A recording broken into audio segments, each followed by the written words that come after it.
This ABC 15 flash briefing is sponsored by Sanderson Ford. Straight up.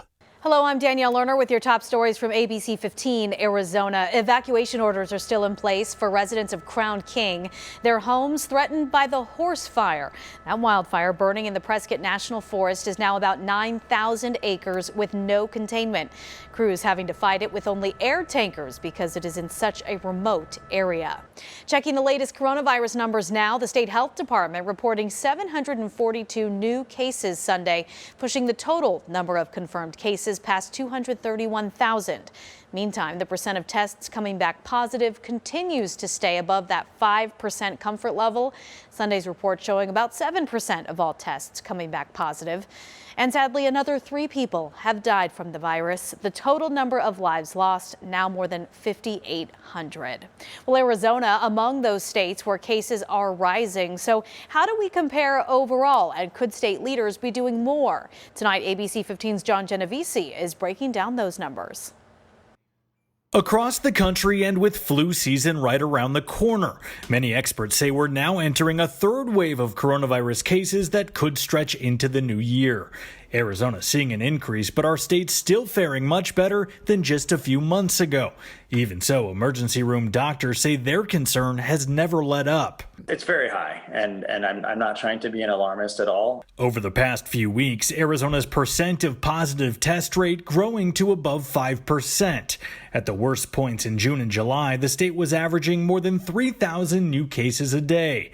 On October 1st, the average was 480 a day, and as of this morning, it's risen to nearly 800. We are starting to see at least a steady pickup in that average increase. In fact, only about a week ago, it was 500. ABC 15 data analyst Garrett Archer says despite the case count bubbling up, severe illness and death from the virus remains relatively flat. We're looking at right now case increases coming from demographics that are less likely to have to be hospitalized and take up those resources. But no one knows how bad things will get or where this hill will peak.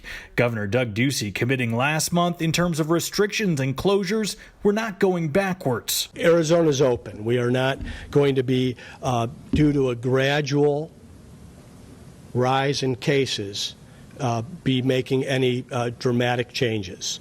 We should expect a rise in cases. There's some simple things that we could do right now that will make a real difference and prevent us from having to do something more difficult later. Arizona Public Health Association Executive Director and former State Health Services Director Will Humble believes the governor should still enact a statewide face covering mandate and increase enforcement when it comes to businesses like bars and restaurants not following the rules. There's a whole bunch of CARES Act money just sitting to be used for intervention purposes, and that could be used for the state to get contracts out to the county health departments, so there would be local folks that could follow up on these complaint investigations. He says in terms of what's allowed and what's not, it's all about weighing the potential benefit and risk.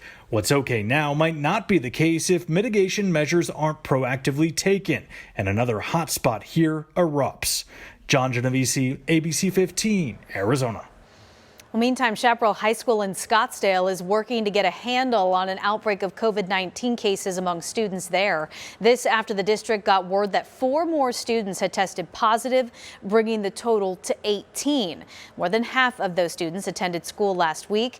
I spoke with the district superintendent and a governing board member on Sunday, both saying they're concerned that some labs either aren't reporting cases or they're not doing so in a timely manner. More than 200 families received notices that their students needed to quarantine because of possible exposure.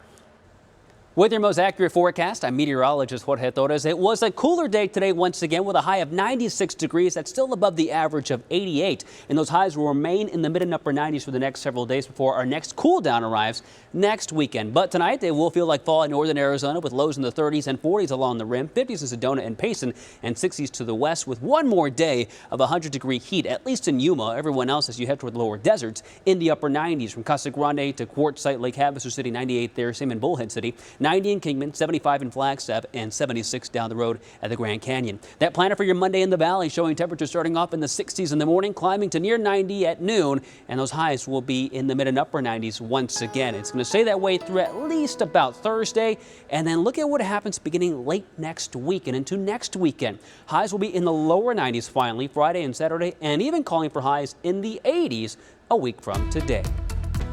For the latest headlines, weather, and traffic, head to abc15.com or download our free ABC 15 mobile app. This ABC 15 Flash Briefing is sponsored by Sanderson Ford. Straight up.